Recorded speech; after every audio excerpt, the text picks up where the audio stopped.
आज का बहुत सुंदर विषय है स्वराज्य अधिकारी से विश्व राज्य की प्राप्ति। स्वराज्य अधिकारी से विश्व राज्य की प्राप्ति। वैसे तो अव्यक्त मास चल रहे हैं और यह अव्यक्त मास जनवरी मास हमें ब्रह्मा बाबा की स्मृति दिलाता है। तो बाबा ने अभी भी कहा ब्रह्मा बाबा को क्या करो, फॉलो करो। तो ब्रह्मा बाबा को फॉलो करना अर्थात बाबा ने कर्मातीत बनने के लिए, नारायण बनने के लिए जो पुरुषार्थ किया उस पुरुषार्थ को हमें स्वयं को भी करना, इसको कहेंगे फॉलो फादर। वैसे तो ब्रह्मा बाबा की बहुत सारी विशेषताएं हैं। ब्रह्मा बाबा ने काफी अलग अलग पुरुषार्थ किया, लेकिन ब्रह्मा बाबा ने शिव बाबा की प्रवेशता से पहले भी बाद में भी बाबा ने विशेष एक तो रोज अपना खुद का कर्मेंद्र का दरबार लगाया और दूसरा आत्माभिमानी स्थिति का अभ्यास। ये दो बातों के अभ्यास से ब्रह्मा बाबा नारायण बने, क्योंकि ये राजाई प्राप्त करने के लिए ये पुरुषार्थ बहुत जरूरी है। क्योंकि हम भी यहां क्यों पढ़ रहे हैं, हमारा लक्ष्य क्या है? हमारा लक्ष्य हम भविष्य में राजा बने, है ना सबका लक्ष्य। हम योग कर रहे हैं, किसी लिए कर रहे हैं? भविष्य में राजाई पद की प्राप्ति करने के लिए। ज्ञान भी सुनते किस लिए? राजाई पद की प्राप्ति के लिए। धारणा भी किसी लिए करते हैं? राजाई की पद की प्राप्ति के लिए। सेवा भी किसी लिए कर रहे हैं? राजाई पद की प्राप्ति के लिए। हमारे चारों सब्जेक्ट का उद्देश्य क्या है? राजा बनने का उद्देश्य है। आज भी बाबा ने कहा ना, रोज अपना घाटा या फायदा चेक करो, तभी वर्षा मिलेगा। तो रोज हमें क्या चेकिंग करना है? राजा बनने के लिए चेकिंग क्या करना है? स्वयं की चेकिंग। मेरी कर्मेंद्रिया मेरे वश में कितनी है? तो कौन कौन राजा बनना चाहते हैं? हाथ खड़ा करो। अच्छा, सभी को राजा बनना है, तो बहुत अच्छी बात है। हाँ, सबकी इच्छा तो है। लेकिन राजा कौन बन सकता है? बाबा ने कोई ये फार्मूला नहीं बताया कि जो इतने सालों से ज्ञान में है वो राजा बनेंगे, जो मधुवन में रहते वो राजा बनेंगे, जिन्होंने साकार माँ बाबा को देखा है वो राजा बनेंगे, जो जोन इंचार्ज है वो राजा बनेंगे, सेंटर पर समर्पित है वो राजा बनेंगे। ये बाबा ने कोई फार्मूला नहीं बताया। फार्मूला क्या है? जिन्होंने संगम युग में अपने पर राज्य किया है अर्थात स्वराज्य अधिकारी बने, वो क्या बनेंगे? भविष्य के राजा बनेंगे। तो सचमुच आज हमारा अपने पर कितना ध्यान है? इसीलिए कहते हैं ना, पहले तुम अपने घर को सुधारो, बाद में दूसरों को सुनाओ। घर मतलब कौन सा घर है? शरीर हमारा क्या है? ये घर है। इस शरीर की हर कर्मेंद्रिय हमारे खुद के वश में हो, वो राजा बन सकता है। और ब्रह्मा बाबा ने इसके तरफ बहुत ध्यान दिया, लेकिन आज हमारा इसके तरफ ध्यान थोड़ा सा कम है। तो राजा बनने के लिए हमें क्या करना है? स्वराज्य अधिकारी बनना है। तो सभी ने हाथ तो खड़ा किया था, तो क्या आप अपना मन अपने वश में किए हैं? मन को कहते हैं कि मन, तुम थोड़ा सा 15-20 मिनट के लिए परमधाम में जाना, शिव बाबा के पास, और मन कहीं मार्केट में लेके जाता है। हाँ, मन को ऑर्डर करते हैं परमधाम में जाओ, और मन कहीं मार्केट में जाता है। तो आपका मन ही आपका कहना नहीं मानता, तो आप राजा कैसे बनेंगे? इसीलिए राजा बनने के लिए रोज, जैसे बाबा ने एक एक कर्मेंद्र से बातें की, तो हमें भी फॉलो फादर करना, अर्थात ये लक्ष्य रखना है। अन्यथा रिजल्ट आएगा, राजा कैसे बनेंगे? तो राजा बनने के लिए स्वराज्य अधिकारी स्थिति बड़ी जरूरी है। हर युगों में राजा बनने की अलग अलग विधि होती है। सतयुग और त्रेता की क्या विधि है? जिन्होंने संगम युग में ईश्वरीय ज्ञान और योग के आधार से अपने इंद्रियों पर शासन किया, वही सतयुग और त्रेता के क्या बनेंगे? राजा बनेंगे। और द्वापर युग में कौन राजा बनेंगे? जिसके पास सैन्य बल है, बाहुबल है, वो सैन्य बल के आधार से, बाहुबल के आधार से दूसरे राजा को पराजित करके उसकी चेयर छीनेंगे और राजा बनेंगे। ये कहां की रीति है? द्वापर की। और कलयुग की रीति क्या है? देख रहे ना, जितना दूसरे की बुराई करते हैं, हाँ, माइक के ऊपर, ये पार्टी ऐसी है, ऐसी है, और बुराई करने से लोगों को क्या होता है? भावना बिगड़ जाती है। और इसीलिए बराबर क्या करते हैं? जो दूसरे की बुराई करते हैं वो जीत जाता है।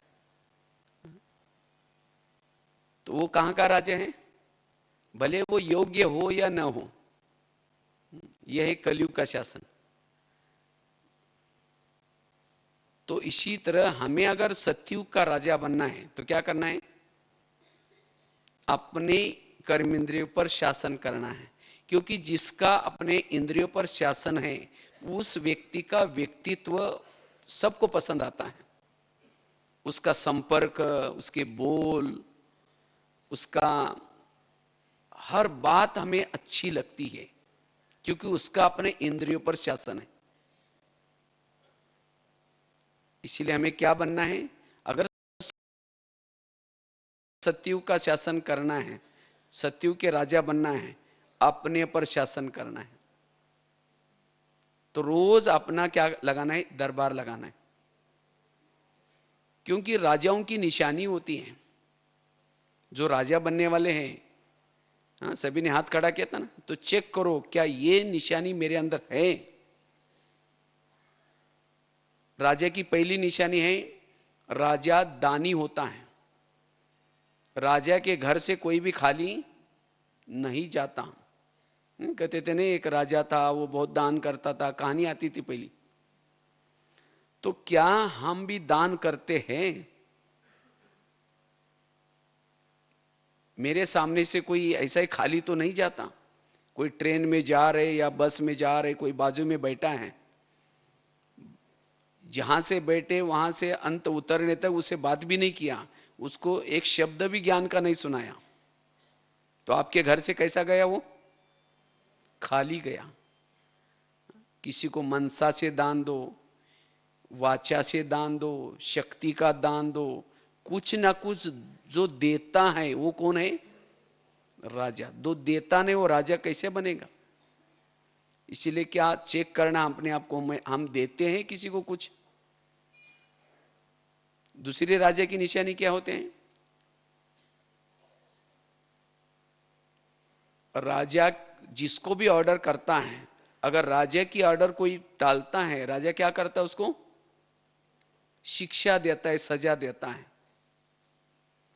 तो इसी तरह हम भी अपनी इंद्रियों को ऑर्डर करते हैं। कान, आज तुम व्यर्थ नहीं सुनना। आंखें, तुम्हें व्यर्थ नहीं देखना है। हे मन, तुम्हें व्यर्थ नहीं सोचना।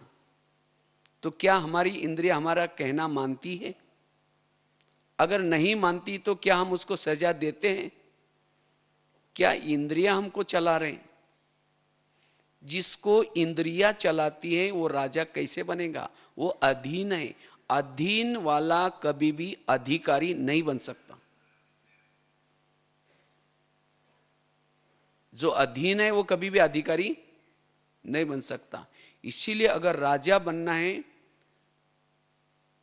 हमें इंद्रियों को चलाना है, न कि इंद्रिय हमको चलाए। इसलिए राजा की निशानी है अपने इंद्रियों पर शासन। अगर नहीं सुनती तो उसको सजा भी दो, शिक्षा भी दो। तीसरी राजा की निशानी है राजा शिकार करता है। उसकी भी कहानी आती थी ना, पहले एक राजा था, शिकार करने के लिए गया था। और राजा शिकार किसकी करता है ना? शेर की शिकार करता है। जो शेर की शिकार करता है उसको क्या कहते हैं? राजा। तो सभी ने हाथ खड़ा किया था। तो आज तक कितने शेर को मारा है? हाँ, माताओं ने मारा है। हाँ, चलो एक दो ने तो मारा है, अच्छी बात है। शेर अर्थात कोई अज्ञानी आत्माओं को ज्ञानी बनाना। और वो भी ऐसे नहीं कि 2-4 दिन के बाद मरने वाली बुढ़िया को ज्ञान सुनाया, वो तो चुआ बिली हो गई। हाँ, चुआ बिली नहीं, लेकिन जिसको बाबा कहते कोई क्वालिटी वाली आत्मा। एक आत्मा आई तो उसके साथ दूसरी भी आ जाए, और 10 आ जाए, उसे और सेवा हो जाए। इसको कहते शेर की शिकार। तो जो शेर की शिकार करता है वो क्या बनेगा? राजा बनेगा। तो इसलिए राजा बनने के लिए बाबा कितनी सारी अव्यक्त साकार मुरली में, बच्चे मंदिरों में जाओ, बच्चे यहां जाओ, वहां जाओ, कितनी बाबा हमें क्या भरता है? उमंग भरता है। लेकिन हम सुनने तक है या कोई इसको प्रैक्टिकल भी करते हैं? तो जो शिकार करता वो क्या बनेगा? क्योंकि प्रजा ही नहीं बनेगी तो राजा कैसे बनेंगे? तो इसीलिए राजा वो है जो प्रजा भी बनाता है। और जंगल तो बहुत लंबा चौड़ा है, कितने सारे शेर घूम रहे। तो शेर की शिकार जरूर करनी है। कई तो सोचते हैं कि कोई सुनता ही नहीं। आजकल हम बहुत सुनाने की कोशिश करते हैं। अगर नहीं सुनता तो आपके जो हथियार है उसके अंदर धार नहीं है, तो योग बल से धार लगा दो तो सुन लेंगे। अगर नहीं सुनता तो कम से कम सेंटर में तो लेके आओ, उसको जाली में तो फंसा दो। उस शेर को क्या करो? जाली में तो फंसा दो, मारने का काम बहनें कर ही देंगी। लेकिन जिन्होंने वहां तक फंसाया उसको आधी दुआ मिल जाएगी। इसीलिए हमें जरूर किसी ना किसी को सेंटर पर लेके आना है। अगर एक नहीं सुनता तो दूसरे को लेके आओ। सप्ताह में एक शिकार जरूर करनी है। राजा एक संडे के दिन या कोई ना कोई दिन मुकर्रर करके शिकार के लिए खास निकलता था। तो इसी तरह हमें भी क्या करना है? कोई ना कोई एक दिन मुकर्रर करके शिकार करने के लिए जरूर निकलना है। तो एक सप्ताह में एक शिकार करेंगे तो एक महीने की कितनी हो जाएगी? 4, 12 महीने की कितनी हो जाएगी? चलो कम से कम एक तो करें। मास में एक भी करेंगे तो भी 12 शिकार हो जाएगी। तो इसीलिए हमें शिकार जरूर करनी है। लेकिन याद रखना, कभी कभी तो अखबार में ऐसा आता है कोई शिकार करने के लिए गया था, और जब शिकार करने के लिए गया था तो गया था शेर की शिकार करने के लिए, लेकिन शेर ने उसको फाड़ के रख दिया। कभी कभी उल्टा हो जाता है। तो कई भाई बहनों को नशा चढ़ जाते हैं, ज्ञान सुनाने के लिए जाएंगे और जाकर के कहेंगे हम ब्रह्मा कुमारी में जाते हैं, परमात्मा आया है, आप भी चलो ना। कहेंगे आप भी फंस गए क्या वहां? अरे वहां तो ऐसा होता है, वैसा होता है, ओम शांति। खुद आना बंद कर दिया। गए थे शिकार करने के लिए, लेकिन शेर ने उसको फाड़ के रख दिया। इसीलिए अनुभवी बनो पहले। जिसको अनुभव है ज्ञान और योग का, यहां की बातों का, वो चाहे कितने भी कोई कुछ कहे, संशय बुद्धि नहीं बन सकते। इसीलिए हमें शेर की शिकार जरूर करनी है। करेंगे ना? तो कम से कम 2014 में 12 शिकार तो जरूर करना। तो जल्दी जल्दी सत्यों की संख्या बढ़ जाएगी। ठीक है? जो जो करेंगे शिकार वो हाथ खड़ा करो। चलो बहुत अच्छी बात है। हाँ, तो जरूर हमें यह लक्ष्य रखना है कि जरूर किसी को, क्योंकि अगर इन बातों में हम बिजी रहते हैं, किसी को ज्ञान सुनाने में, बाबा कहते हैं ना, देने से बढ़ जाता है, खुशी भी बढ़ जाती है। अगर जिसको ज्ञान सुनाया वो योग लगाएगा, दुआ देगा, वो दुआ आपको भी आदि मिल जाएगी, आपका भी योग इजीली हो जाएगा। आज कई कहते योग लगता ही नहीं, अगर किसी की दुआ ही नहीं ली तो योग कैसे लगेगा। इसलिए हमें शिकार जरूर करनी है। और राजा की क्या निशानी होते हैं? राजा, फलों का राजा किसको कहते हैं? आम को कहते हैं। तो आम के संस्कार हमारे अंदर हो, जो आम के अंदर की जो क्वालिटी है वो क्वालिटी हमारे अंदर हो, वो राजा बनेगा। क्यों आम को ही फलों का राजा क्यों कहते हैं? क्योंकि आम ऊपर से कैसा होता है? नरम होता है, और अंदर से सख्त होता है। वैसे तो फलों का राजा किसको बोलना चाहिए? नारियल को बोलना चाहिए, लेकिन नारियल को नहीं बोला, किसको बोला? आम को। क्यों? आम ऊपर से नरम होता है और अंदर से सख्त, और नारियल कैसा होता है? ऊपर से कड़क होता है और अंदर से नरम होता है। तो जो राजा बनने वाले हैं उनकी क्या निशानी होंगी? वो ऊपर से नम्रचित होंगे, निर्माण होंगे, और अंदर से अपने नियम संयम के लिए कड़क होंगे। वो क्या बनेंगे? कई तो ऐसे होते हैं ऊपर से कड़क होते हैं, मैं जैसा कहता हूं ऐसे करो, ये करो, वो करो, और खुद कुछ नहीं करेंगे। ऐसे व्यक्ति को लोग क्या कहेंगे? हाँ जी जरूर करेंगे, जरूर करेंगे, पीछे मुंह क्या, जाओ जाओ, हमको पता है कैसे। उसका कोई भी सुनेगा नहीं। तो इसलिए अगर राजा बनना है तो क्या बनो? आम बनो। और फलों का राजा आम को ही क्यों कहा? अगर कोई व्यक्ति धूप से थक के आता है, परेशान होके आता है, तो किस पेड़ के नीचे जाकर सोता है? आम के नीचे जाकर सोता है। अगर आम के नीचे जाकर सोएगा उसकी थकान मिट जाएगी, हाँ, उसको एकदम रिफ्रेश हो जाएगा। अगर नारियल के नीचे जाकर सोएगा तो हाँ, थकान तो छोड़ो, ऊपर से नारियल गिरेगा उसका सिर भी टूट सकता है। या वो नारियल का जो कांटे वाला वो कभी गिर जाएगा, कोई भरोसा भी नहीं, हवा चलती गिर जाता है। अर्थात अगर आपके संपर्क में कोई व्यक्ति आता है, जीवन की समस्या से परेशान होकर आता है, कोई बातों से तंग होकर के आता है, तनाव में होकर के आता है, तो क्या आपके संपर्क में कोई आता है, उसकी आप परेशानी मिटाते हो, उसके दुख को दूर करते हो, उसको सुख और शांति की छाया देते हो, तब आप राजा बनेंगे। कई तो ऐसे होते हैं, छाया तो छोड़ो, उसको कोई ऐसी और ही उल्टी सुल्टी बात सुना करके उसका दिमाग और ही खराब करके भेज देंगे, और उसको परेशान करके भेजेंगे। आया था सुख शांति के लिए, गया परेशान होकर के। वो राजा कैसे बनेगा? इसीलिए बाबा कहते हैं राजा बनने के लिए किसी को सुख दो, शांति दो, किसी की परेशानी को मिटा दो, वो क्या बनेंगे? राजा बनेंगे। तो राजा बनने के लिए हमें क्या बनना है? आम बनना है, नारियल नहीं बनना। और फलों का राजा आम को ही क्यों कहा? क्योंकि आम जब फल लगता है तो झुकता है, और नारियल और ऊपर जाता है। तो जिसके अंदर कोई विशेषता आती है, कोई गुण आते हैं, कला आते हैं, जितना वो झुकता है, निरहंकारी है, वो क्या बनेगा? राजा। अगर आपके पास कोई आने के लिए डरता है, इसका मतलब आप राजा कभी नहीं बन सकते। इसीलिए राजा बनने के लिए आम के संस्कार, हमें आम की क्वालिटी को धारण करना है। इसीलिए कहते हैं ना, नारियल को तोड़ो।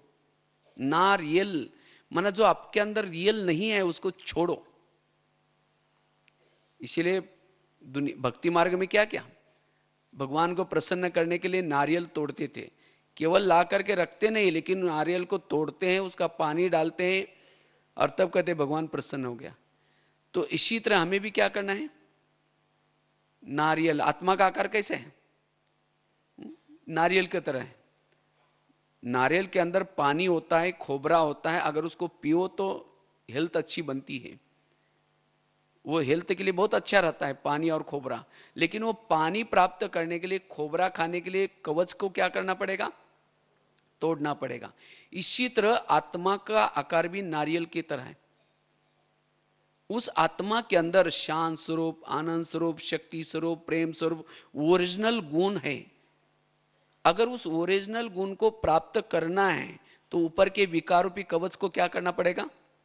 तोड़ना पड़ेगा। इसीलिए हम सभी ने भी नारियल लाकर के शिव जी के सामने अर्पण किया है, लेकिन अब तोड़ा, कोई 10 साल से तोड़ रहे, कोई 20 साल से तोड़ रहे। जब तक नारियल नहीं टूटेगा तब तक बाबा प्रसन्न नहीं होगा। इसीलिए हमें ये नारियल को तोड़ना है, ओरिजिनल संस्कार को बाहर लाना है। तो राजा बनने के लिए हमें क्या करना है? ये 4 विशेषता धारण करनी है। पहली बताई, अगर राजा बनना है तो क्या करना है? दान करना है। कईयों को लगता है ब्रह्मा कुमारी में आ गए तो राजा तो बन ही जाएंगे, ऐसी कोई बात नहीं है। याद रखना, यहां जो बोएंगे संगम युग में वही बाबा अनेक गुना होकर के देता है। अगर यहां नहीं करेंगे तो मिलेगा भी नहीं। अगर यहां बोया ही नहीं तो मिलेगा कहां से? एक बहुत सुंदर एक घटना आपको सुनाते। एक बहू थी, वो शादी से पूर्व बहुत दान पुण्य करती थी, लेकिन जब उसकी शादी होती है दान पुण्य नहीं करती। उसकी शादी हुई थी एक सेठ जी के घर में। वो थे सेठ जी लेकिन थे कंजूस, कभी भी दान पुण्य नहीं करते। तो एक बार सब, उसका पति, सास, ससुर सब महल के बाहर, उनका गांव में महल था बहुत बड़ा, सेठ जी थे, वो बाहर बैठे थे। तो इतने में एक सन्यासी आया और सन्यासी कहता है मुझे थोड़ा भिक्षा दो। तो बहू क्या कहते हैं, मैं बासी खाती और भूखी सोती हूं, तुमको कहां से दूं? तो सास को तो गुस्सा आया उसको, लेकिन कुछ नहीं बोला, वो सन्यासी था। दोबारा वो सन्यासी कहता है मुझे थोड़ी भिक्षा दो। दोबारा वो कहते हैं कि आपने सुना नहीं, मैं बासी खाती और भूखी सोती है, तुमको कहां से दूं? सन्यासी चला गया। तो सास ने उठ करके उसको 2 थप्पड़ लगा दी। कहते तुमने तो हमारा नाम खराब किया, कब आपको बासी खिलाया और कब भूखा सुलाया? तो फिर उसकी बहू कहते हाँ, रोज मैं बासी खाती और भूखी सोती हूं। कहते आज मेरी शादी ये सेठ जी के घर में हुई है, ये तो मैंने पिछले पिछले कोई जन्मों में अच्छा कर्म किया होगा जिसका फल आज मैं खा रही हूं। तो कौन सा खा रही हूं? पिछले जन्मों का खा रही हूं, मतलब बासी खा रही हूं। और भूखी सो रहे अर्थात अगले जन्म के लिए आप मुझे कुछ भी करने नहीं देते दान पुण्य। इसीलिए मैंने कहा कि मैं बासी खा करके भूखी सोती हूं। फिर उसके सास के समझ में आया हाँ बात तो सही है। तो कहते हैं ठीक है, जो घोड़े के लिए जो चने पीसे उसको दिया करो। उसको लगता है थोड़ा अक्ल तो आ गई उसको दान पुण्य करने की, तो रोज वो चने दान करते हैं। तो एक दिन इस बहू को लगता है अगर मैं चने दूंगी तो अगले जन्म में मुझे बोरी की बोरी चने मिलेंगे। फिर उसकी सास कहते अच्छा जो चाहिए दे दो। तो इसी तरह कहीं हम बासी खा करके भूखा तो नहीं सो रहे। आज बाबा की इतनी हमें पालना मिल रही, इतना तरावटी माल मिल रहा है, कितनी अच्छी अच्छी पालना मिलती है। तो ये कौन से जन्मों का फल है? 63 जन्मों में दर दर में भटके थे, व्रत किया था, उपवास किया था, और जिसके कारण आज ये पालना मिल रहे। तो कौन सा खा रहे? बासी खा रहे। लेकिन आज अगर मैंने कुछ पुण्य नहीं किया, किसी को ज्ञान दान नहीं किया, स्थूल धन नहीं किया सेंटर पर, तो अगले जन्म के लिए कैसे सो रहे? भूखा सो रहे। कभी कभी आप अपने जीवन की एक पिक्चर, चित्र बना दो, हम भविष्य कैसा चाहते। अगर तन से अच्छे चाहिए, तन से सेवा, संबंध अच्छे चाहिए तो सर्व संबंधों के साथ बाबा के साथ का अनुभव। तो अगर धन चाहिए, धन से सेवा। तो जैसा जीवन चाहते संगम युग में वो करना पड़ेगा, अगर नहीं करेंगे तो नहीं मिलेगा। इसीलिए बासी खाकर के भूखा नहीं सुना। तो एक तो दान के संस्कार, दूसरा बताया राजा अर्थात जो अपने इंद्रियों पर शासन करता है, तीसरा बताया राजा अर्थात जो शिकार करता है, और चौथा बताया राजा अर्थात आम के संस्कार। तो चेक करो, हाथ सबने खड़ा किया था, तो क्या हमारे अंदर ये संस्कार आए हैं? क्योंकि राजा कौन बनेगा, दासी कौन बनेगी, साहूकार कौन बनेगा, सिस्टम है। जो इस ज्ञान मार्ग में चलता है, रोज मुरली सुनता है, ना धन से सेवा करता है ना ज्ञान सुनाता है, लेकिन रोज आता है और इंद्रियों के भी अधीन है, देखने के अधीन है, सुनने के अधीन है, मुख के विरत बोलने के अधीन है, तो ऐसी आत्मा का भविष्य क्या होगा? दास दासी। जो इंद्रियों के दास है वो क्या बनते हैं? दास। जो किसी का श्रृंगार नहीं करते वो श्रृंगार करने वाले बनते। श्रृंगार कौन कराते? दासियां। जो यहां छोटी छोटी बातों से उदास रहते वो दास दासी बनते। और कोई ज्ञान में चलता है, धन से सेवा करता है, ज्ञान भी सुनाता है, लेकिन इंद्रियों के अधीन है, ऐसी आत्मा साहूकार बनेंगी। साहूकार क्यों बनी? क्योंकि धन से सेवा की, ज्ञान भी सुनाया, लेकिन इंद्रियों के अधीन। और कोई ज्ञान में चलता है, इतना गुप्त पुरुषार्थ कर रहा है जो इंद्रियों को अपने वश में किया है, लेकिन ना धन से सेवा करता ना ज्ञान सुनाता है। राजा तो बनेगा, लेकिन कैसा? कंगाल राजा। कंगाल शब्द नहीं होगा, लेकिन उसके पास धन की कमी। और कोई ज्ञान में चलता है, धन से सेवा करता है, ज्ञान भी सुनाता है, इंद्रियों को भी शासन किया है, ऐसी आत्मा क्या बनेगी? संपन्न राजा। तो चेक करो मेरी गाड़ी कौन से ट्रैक में चल रही। अभी भी हम ट्रैक को बदल सकते हैं। इसीलिए बाबा कहते बच्चे रोज अपनी चेकिंग करो। राजा बनने के लिए आए हैं, तो क्या हम राजा बन सकते हैं?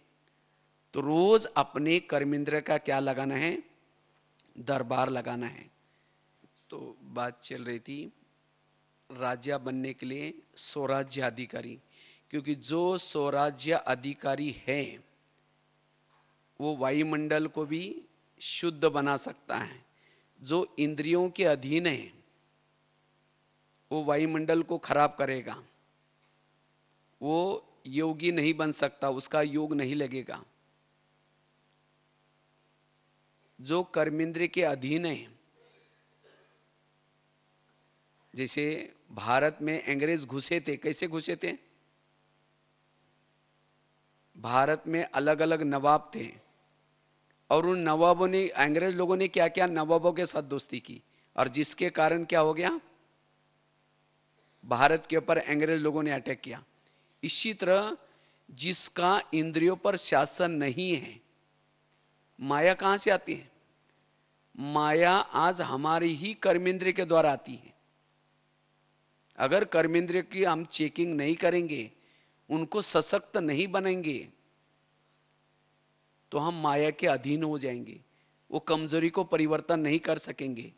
इसीलिए हमें अपने किले को मजबूत करना है। शरीर क्या है हमारा? बहुत बहुत पुराना किला है। हम राजा रहते हैं इसके अंदर, हर राजा का अपना अपना किला है। तो इस किले को क्या बनना है? मजबूत करना है। कोई भी जगह से माया ना आए, रोज इनकी चेकिंग करनी है। जैसे भारत में बंगाल का नवाब, बिहार का नवाब, सूरत का नवाब, अलग अलग नवाब थे। अंग्रेज लोग आए, उनके साथ दोस्ती की, और उसके बाद धीरे धीरे दिल्ली के ऊपर अटैक किया, और भारत क्या हो गया? परातंत्र हुए। तो इसी तरह शरीर भी हमारा एक इंडिया है, और इस इंडिया की राजधानी आत्मा राजा है, आप रुकुटी में रहता है, दिल्ली। और इस इंडिया में कई नवाब भी है। कौन से? कान, मुख, आंख, मन, बुद्धि, ये सब कौन है? नवाब।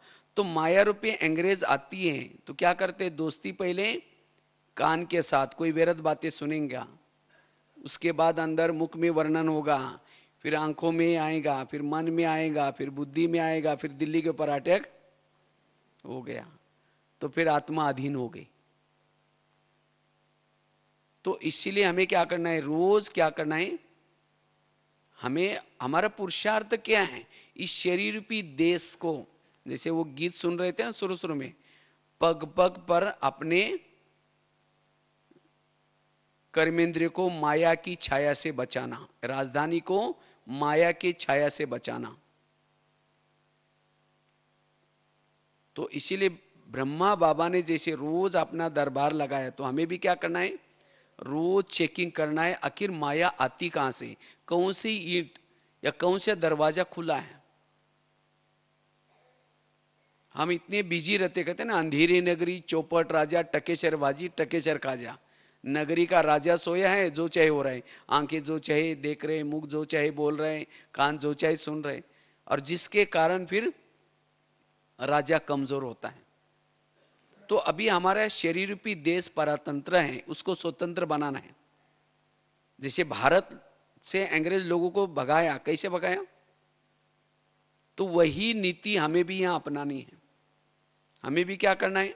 जैसे वो लोगों ने क्या किया था, जगह जगह पर सभा ली, जालियनवाला बाग, फिर उसके बाद अखबार निकाले, अपने अपनी भाषा में क्या करते थे, अखबारों के द्वारा जनता को जागृत करना शुरू किया, अलग अलग नारे बनाए, वंदे मातरम। कहते जब वंदे मातरम नारा शुरू किया, अंग्रेज लोगों को बिल्कुल बोलने नहीं देते थे, उनको इंडियन वालों को। क्यों?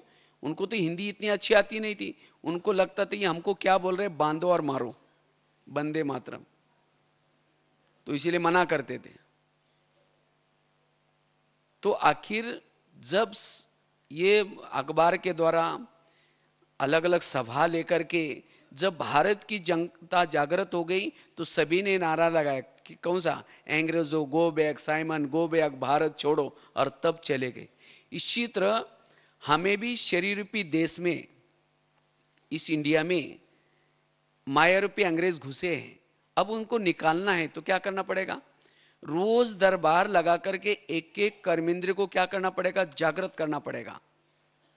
हे आंखें, तुम जो व्यर्थ देख रहे, ये भले क्षणिक अच्छा है, लेकिन इससे मेरा कितना घाटा होता है, इसने माया ने मेरे हमारे लिए क्या क्या किया।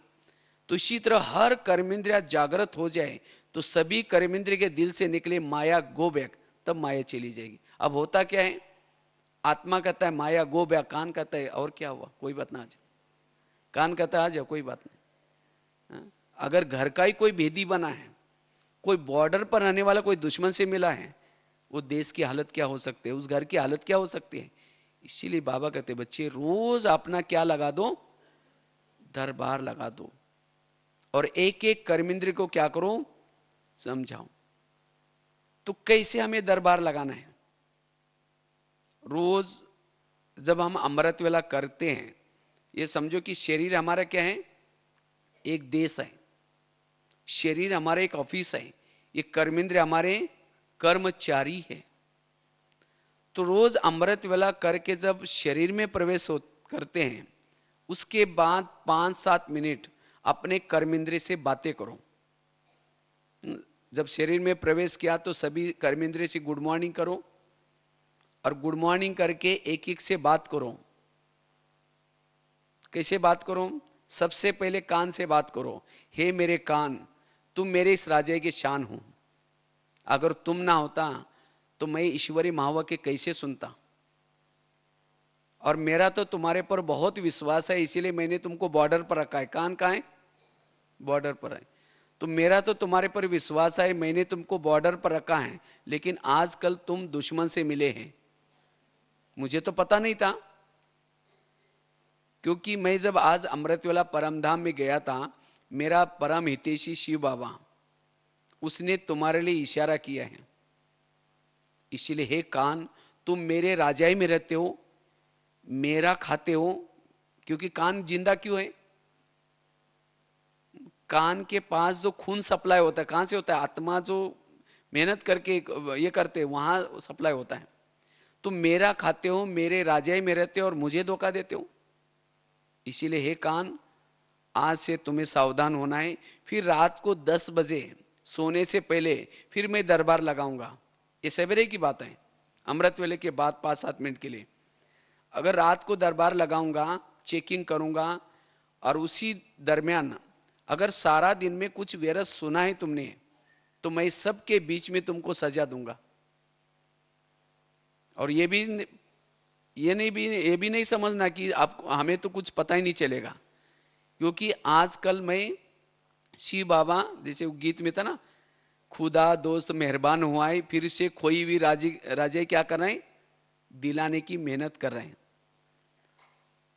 तो शिव बाबा के सहयोग से मैं फिर से अपना राजाई वापिस लेना चाहता हूं।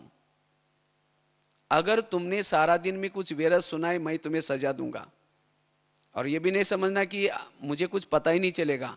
आजकल मैंने पूरे किले के चारों तरफ से सीसी कैमरे लगाए हैं, क्योंकि आजकल जमाना है ना सीसी कैमरे का। अगर उस सीसी कैमरे के रिकॉर्ड में कुछ आएगा तब सजा मिलेगी। आगे चलो मुख के पास। हे मेरे मुख, तुम भी मेरे इस राज्य के शान हो। अगर तुम ना होते मैं ईश्वरीय महावाक्य औरों को सुना करके दुआएं कैसे लेता। मुझे तुम्हारे द्वारा बहुत दुआएं मिल रही, लेकिन कभी कभी तुम क्या करते हो, मेरे ही आत्मा भाई का इंसल्ट करते हो, अपमान करते हो, जिसके कारण वो आत्मा भाई मुझे दुआ देने के बजाय बदुआई देता है। क्या मैंने किसी का अपमान करने के लिए तुमको रखा है राजाई में? अगर तुमने किसी का अपमान किया तो तुम्हें भी मैं सजा दूंगा। आगे चलो आंखों के पास।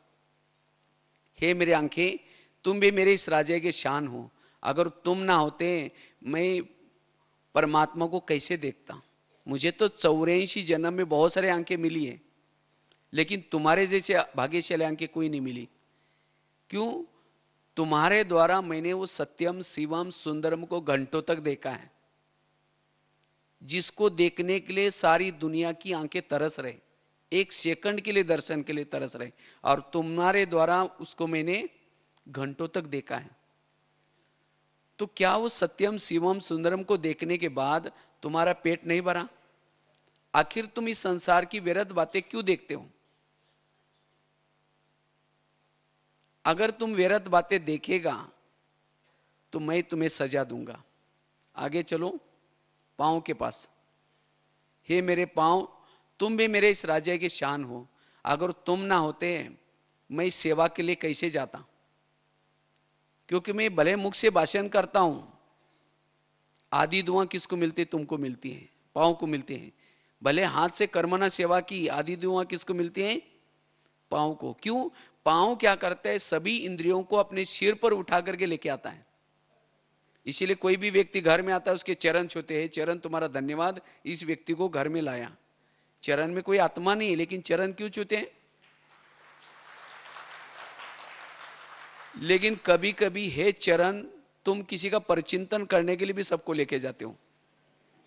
उस समय तुम मुख को कहना है, भले तुमको परिचिंतन करना, आराम से जाना, 1 घंटा तक आराम से परिचिंतन करके वापिस आ जाना।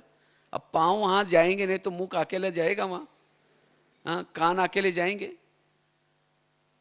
तो इसलिए अगर हे पांव तुमने कुछ व्यर्थ परिचिंतन करने के लिए किसी को लेके गया तो तुमको भी सजा मिलेगी। फिर आगे चलो मन के पास। हे मेरे मन, तुम भी मेरे इस राज्य के शान हो। अगर तुम ना होता तो मैं परमात्मा की गुणगान कैसे गाता? तुम्हारे द्वारा मैं परमात्मा की गुणगान गाता हूं, उसको याद करता हूं। लेकिन कभी कभी तुम व्यर्थ का गुणगान करते हो, व्यर्थ चिंतन करते हो। क्या मैंने तुम्हें इस राज्य में इसीलिए रखा है?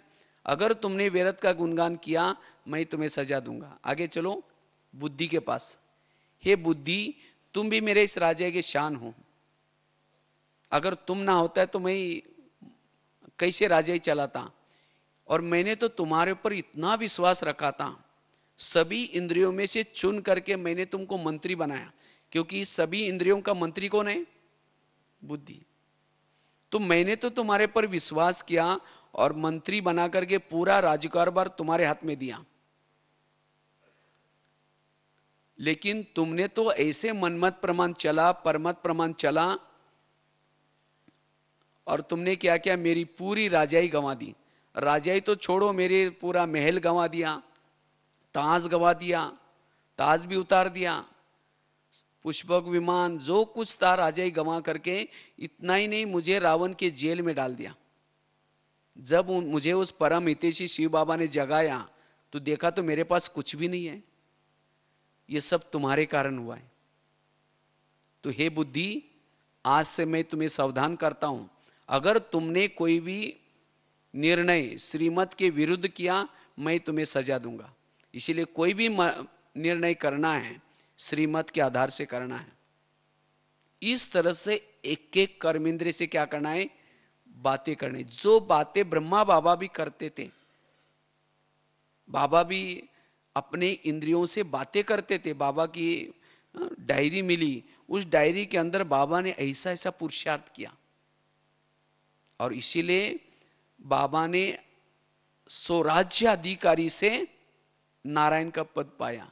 इसीलिए बाबा कहते बच्चे फॉलो फादर, आप भी क्या करो, ये पुरुषार्थ करो, क्योंकि जब तक हमारा इंद्रिय पर शासन नहीं है तब तक हम राजा नहीं बनेंगे।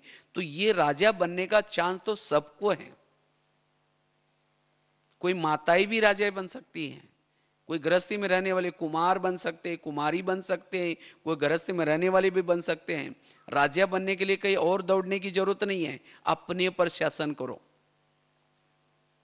लेकिन आज हमारा इसके तरफ ध्यान नहीं है। हमने कितने सेंटर खोले, कितने ये किया, वो जरूर नहीं, हम कितने निर्विघ्न हैं, मेरी राजाई कितनी निर्विघ्न है।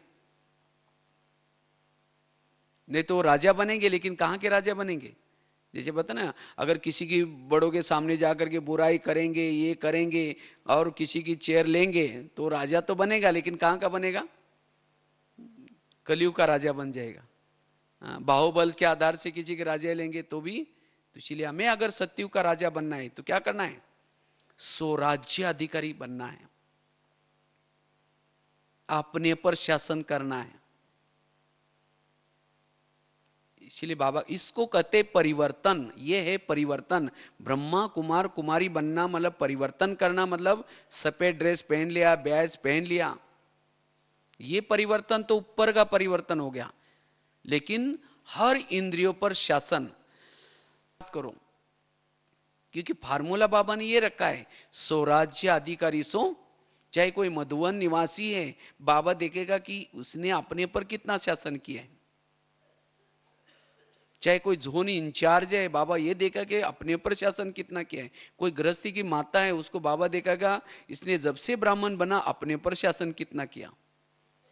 इसलिए चेक करो, सभी ने हाथ खड़ा किया था कि हमारा इतना सूक्ष्म पुरुषार्थ है, और जिसकी हर इंद्रिया सशक्त होगी, इस किले के अंदर कोई भी माया की सेना अटैक नहीं कर सकती। और जो स्वराज्य अधिकारी है वो आत्माभिमानी स्थिति में रहेगा, आत्माभिमानी स्थिति में रहेगा। इसीलिए बाबा कहते बच्चे ये पुरुषार्थ करो राजा बनने के लिए। इसलिए राजा बनने के लिए अपने पर शासन करने की जरूरत है। फिर हमने 10 बजे लगाया दरबार, सवेरे उठ करके, सवेरे अमृत वेले के बाद, फिर रात को सोने से पहले फिर दरबार लगा दो। फिर सभी कर्मेंद्र को कहो कि आओ भाई दरबार लगाना है। तो फिर बाद में 5 मिनट के लिए अपने सभी कर्मेंद्र पर ध्यान रखो कि आज कितना घाटा हुआ और कितना फायदा हुआ। कोई दुश्मन तो अंदर मेरे किले में तो नहीं आया जिसे मेरा टाइम वेस्ट हो गया। तो सबसे पहले चेकिंग करो, कान को पूछो, हे कान तुम्हारा सारा दिन का चार्ट कैसा रहा, आपका बहुत बहुत धन्यवाद।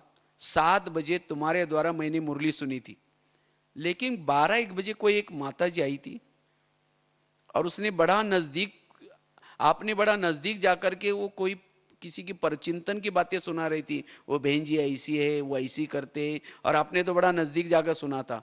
मैंने सीसी कैमरे में रिकॉर्डिंग में देखा है। तो बताओ, मैंने सवेरे तुमको मना किया था सुनने के लिए, तो भी तुमने सुना, इसीलिए तुम्हारे लिए सजा कौन सी, तुम्हें दोबारा मुरली सुननी है। सजा मतलब कोई कान काटने वाली सजा नहीं सजा कौन सी दो, दोबारा मुरली सुनो। क्योंकि कौन से कान पर चिंतन सुनते हैं, जिस कान में ज्ञान की कमी है। इसीलिए उसको ज्ञान से इतना भरपूर कर दो जो किसी के परचिंतन की बातें सुने ही नहीं कभी। इसीलिए उसको अलौकिक सजा दो, कौन सी, दोबारा मुरली सुनो। फिर आगे चलो मुख के पास, हे मुख तुम्हारा चार्ट कैसा रहा।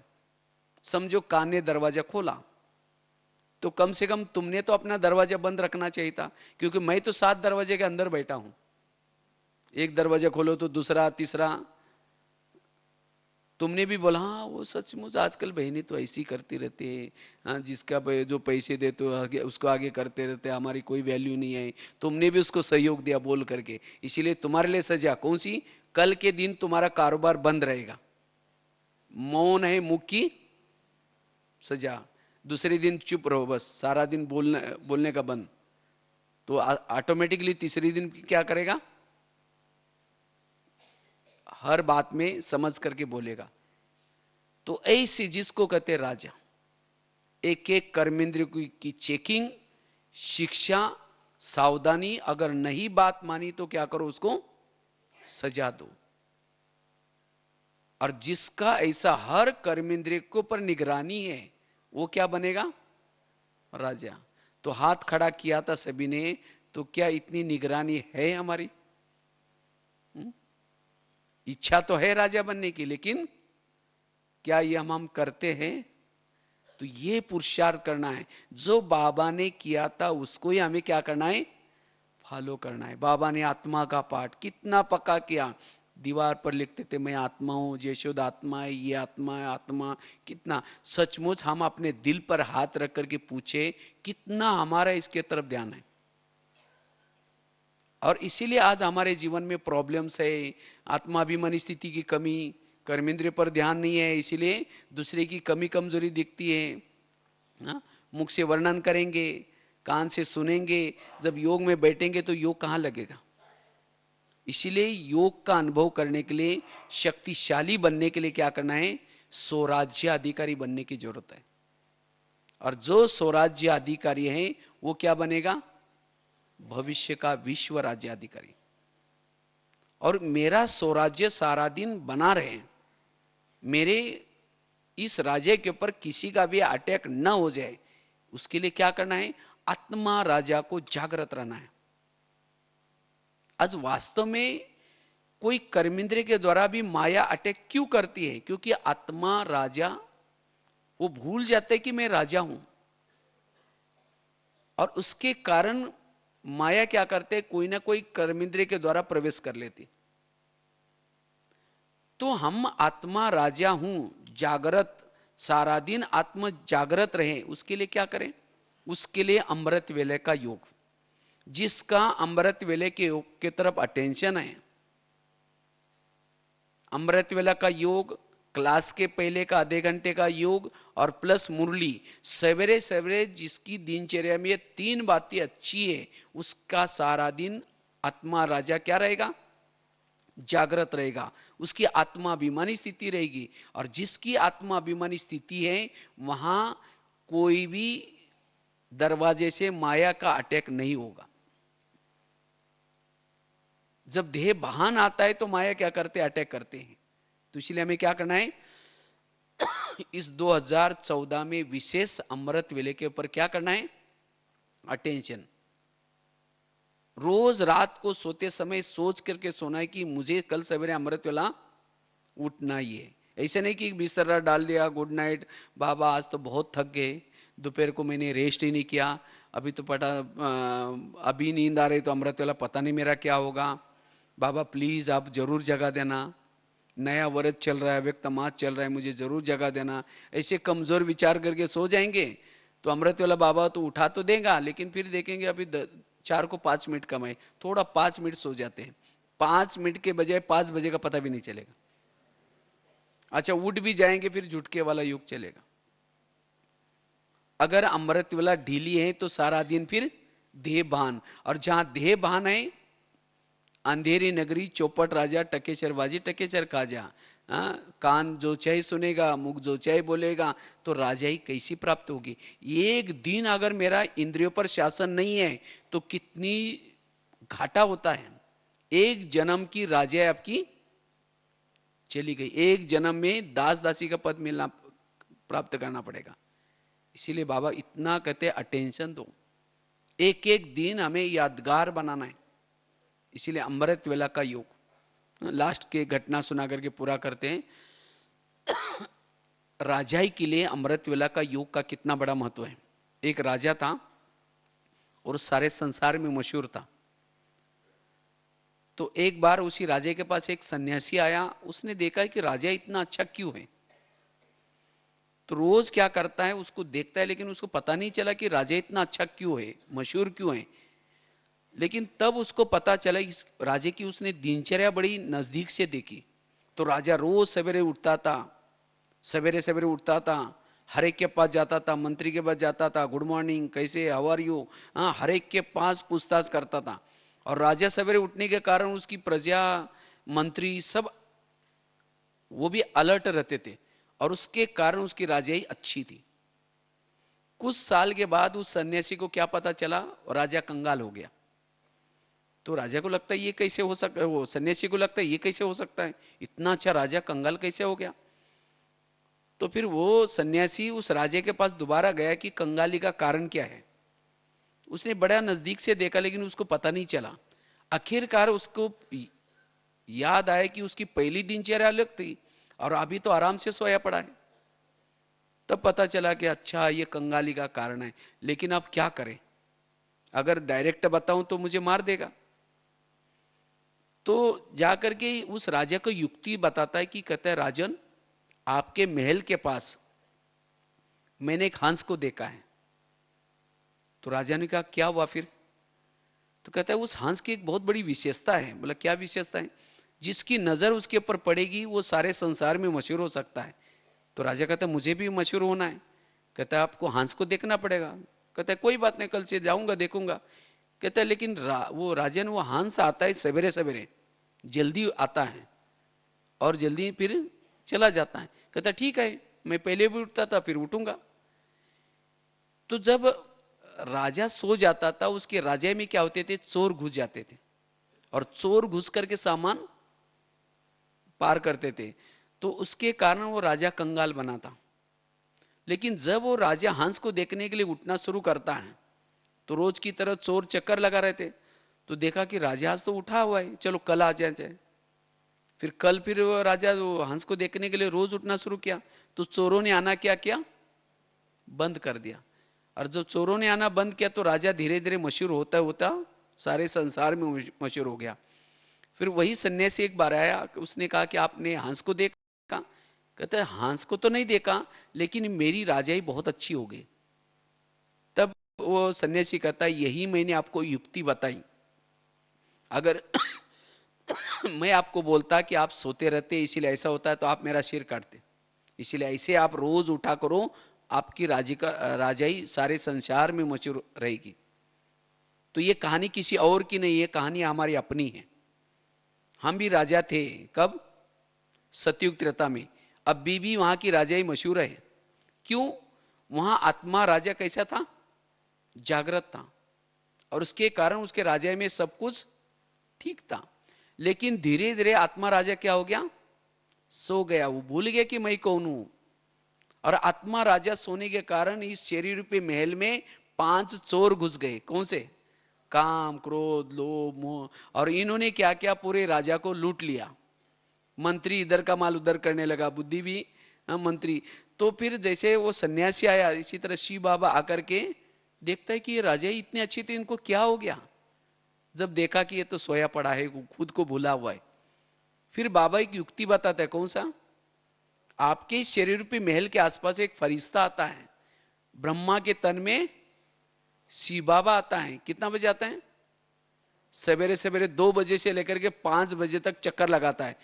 जो उस फरिश्ता को देखेगा, उसे बात करेगा, उसे ध्यान लगाएगा, वो सारे संसार में मशहूर हो जाएगा। तो जो सवेरे उठ करके बाबा से योग लगाता है, शक्तियां लेता है, उसकी आत्मा ज्योति क्या हो जाएगी, जागृत हो जाएगी। और जहां आत्मा ज्योति जागृत है, वहां कोई भी चोर नहीं आएगा। जिस दिन आप अमृत वाला अच्छा करते हैं, योग लगाते हैं, तो सारा दिन आत्मा अभिमानी स्थिति होती है, कोई भी विकार अटैक नहीं कर सकता। तो इसीलिए अगर राजाई लेनी है तो क्या करना है, अमृत वेले का योग बड़ा जरूरी है। जिसका अमृत वेला सोमान लेकर के जागृत नशे में रहता है, और उसके साथ साथ क्लास में भी आकर के आधा घंटा पहले योग करके, जो क्लास के पहले योग करता है उसको मुरली से नशा चढ़ेगी, आनंद आएगा, अतीन्द्रिय सुख मिलेगा। और जिसकी ये तीन बातें अच्छे हैं, वो सारा दिन आत्म ज्योति जागृत रहेगी और वो सारे संसार में मशहूर, वो राजा बन सकता है। उसकी हर, जैसे घर में कोई बड़ा होता है, छोटे लड़ते नहीं, इसी तरह शरीर रूपी घर में आत्मा बड़ा है, अगर वो जागृत है तो सभी इंद्रियां चुपचाप रहेगी। इसीलिए हमें राजाई प्राप्त करने के लिए आत्माभिमानी स्थिति में रहना जरूरी है, जो ब्रह्मा बाबा ने पुरुषार्थ किया था। तो इसीलिए खास हमें बाबा को फॉलो करने के लिए क्या करना है, रोज अपना दरबार भी लगाना है। इसीलिए बाबा कभी कभी मुरली में भी कहते हैं, बच्चे रोज अपना दरबार लगा दो। लेकिन हम तो सुन तो लेते हैं लेकिन करते नहीं। अगर नहीं करेंगे तो फिर राजा कैसे बनेंगे। तो राजा बनने के लिए हमें स्वराज्य अधिकारी बनना है। जो स्वराज्य अधिकारी वो क्या बनेगा, विश्व, इस सैंपल की दुनिया है, जैसे ये दुनिया है 70% पानी है, इसमें भी शरीर में भी 70% पानी है। इतने इसमें 750-800 करोड़ लोग हैं, इसमें भी 750-800 करोड़ जीवाणु हैं, इसमें भी 3 लोग हैं, इसमें भी साकार लोग, आत्म लोग। तो इसलिए जो इस शरीर रूपी देश में शासन करेगा वही इस स्थूल दुनिया में भी शासन कर सकता है। तो इसलिए राजा बनने के लिए स्वराज्य अधिकारी की स्थिति जरूरी है। ठीक है।